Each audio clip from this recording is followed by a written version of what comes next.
సుస్వాగతం నా cooking channel కండి. మొన్న పెట్టిన వీడియో చాలా బాగుందనేసి రెస్పాన్సిబిలిటీ బాగా వచ్చింది. అయితే మనం కుకింగ్ చేసాం కదా, మురమరాలు కోడిగుడ్డ, అది చాలా బాగుంది. ఒక మిత్రుడు నాకు కాల్ చేసి, అన్న కట్మిర్చి కారం బొరలు చేయన్నా అని చెప్పారు. కట్మిర్చి కారం బొరలు చేద్దాం, అది ఎలాగో చూద్దాం, చేద్దాం రండి. మనకి బజ్జీలకి బజ్జీ పిండి శనగపిండి అండి. నెక్స్ట్ ఐటమ్ ఇకండి పచ్చిమిరపకాయలు, ఇక కారం బొరుగులకి పచ్చిమిరపకాయలు, ఎల్లుల్లిపాయలు ఇవ్వండి. పౌడప్పుడు వేసుకుందామండి. నెక్స్ట్ ఇక ఒక స్పూను ఉప్పు వేసుకుందాం. కొద్దిగా ఆయిల్ వేసుకుందామండి. ఇందులో కొద్దిగా అల్లం పేస్ట్ వేసుకుందామండి. కొద్దిగా పసుపు వేసుకుందామండి. దీన్ని ఒక్కసారి మిక్సింగ్ చేసుకుందాం. కలుపుకుందామండి. తగిన నీళ్ళు పోసుకుందాం. పిండి కలుపుకోవడం అయిపోయిందండి. ఇవ్వండి, ఇవి కట్మిర్చికి చిన్న మిర్చి ఎందుకు తీసుకున్నానంటే, కట్మిర్చికి ఈ మిర్చి చాలా బాగుంటుందండి, మీకు చూపిస్తాను. నెక్స్ట్ మన కారం బొరుగులకి మసాలా తయారు చేసుకుందామండి. కారం బొరుగులకి మనము పుట్నాల పొడి వాడుతున్నాం, అది ఎలాగో మీకు చూపిస్తానండి. ఈ పుట్నాల పొడి వేస్తే కారం బొరుగులకి చాలా టేస్ట్ ఉంటుంది, బాగుంటుందండి. ఇవ్వండి, ఇన్ని పుట్నాలు వేద్దాం, ఇంకొద్దిగా వేద్దాం, వేసి మిక్సీ పట్టుకుందాం. ఇలా పొడి మనం చేసి మిక్సీ పెట్టుకున్నాం. ఇది నెక్స్ట్ లాస్ట్లో వేయాలి, ఎలాగో మీకు చూపిస్తా.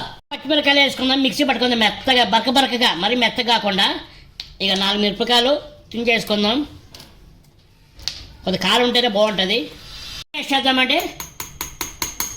స్పూన్ అంతా ఉప్పు వేసుకుందామండి. ఇప్పుడే ఇలాగా కచ్చాపచ్చగా మిక్సీ పట్టుకోవాలండి. రోట్లన్నా చేసుకోవచ్చు, మనకు రోలుగా లేదు కాబట్టి మనం మిక్సీ పట్టుకోవచ్చు. నూనె పోసుకుందామండి. ఒక 2 స్పూన్ల నూనె పోసుకుందాం అండి. నెక్స్ట్ మనం మసాలా వేసుకుందాం. వేపుకొని పొట్టు తీసుకున్నది ఇక చూడండి, దీనిలో వేస్తున్నాం. ఇప్పుడు కొద్దిగా ఆయిల్ వేపుద్దాం. కొద్దిగా పసుపు వేసుకుందామండి. మిక్స్ చేసుకుందాం మొత్తం. ఇప్పుడు మసాలా వేగిపోయిందండి. మనకి బొరుగులు ఎన్ని కావాలో అన్ని వేసుకుందాము.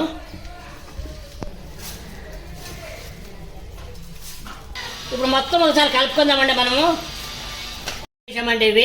ఇప్పుడు మనము పుట్నాల పొడి వేసుకుందాం. పుట్నాల పొడి వేసుకొని కలుపుకుందాం ఒకసారి.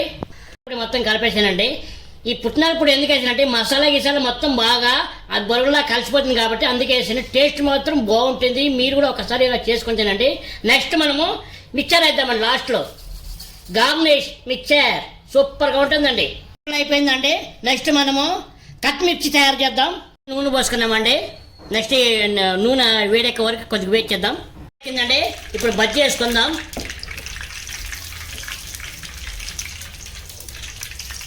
ఫుల్ బాయిల్ చేయక్కర్లేదండి, హాఫ్ బాయిల్ చేసుకుందాం. నెక్స్ట్ ఎందుకంటే కట్మిర్చి అన్నాం కదా, చూద్దాం. హాఫ్ బాయిల్ చాలు. ఇవి హాఫ్ బాయిల్ అయినాయండి. ఇక దీన్ని 2 ముక్కల కింద కట్ చేద్దాం. అప్పుడు నెక్స్ట్ ప్రాసెస్ చూద్దామండి. ఇదో పెద్దవి అయితే 3 ముక్కలు వస్తాయండి మిరపకాయలు, చిన్నవి అనుకోండి 2 ముక్కలు కట్ చేద్దాం అండి. ఇప్పుడు నూనెలో వేసుకుందామండి. కట్ చేసుకున్న బజ్జీలో నూనెలో వేసుకుందామండి.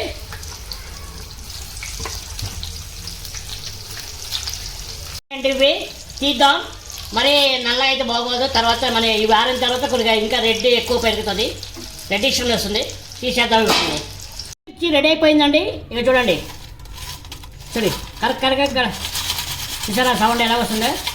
ఇలా రావాలండి, అప్పుడే కట్మిర్చి అంటాము. నెక్స్ట్ మీకు టేస్ట్ ఎలాగుందో చూపిస్తాను రండి. కారం బొరుగులు, ఉల్లిపాయలు, నిమ్మకాయ, కట్మిర్చి. నిమ్మకాయ దీంట్లో పిండుకొని కట్మిర్చిలో, అలాగే ఉల్లిపాయలో కూడా పిండుకొని ఒక్కసారి మీకు టేస్ట్ చేసి చూపిస్తానండి. ఎలా ఉందో చెప్తా.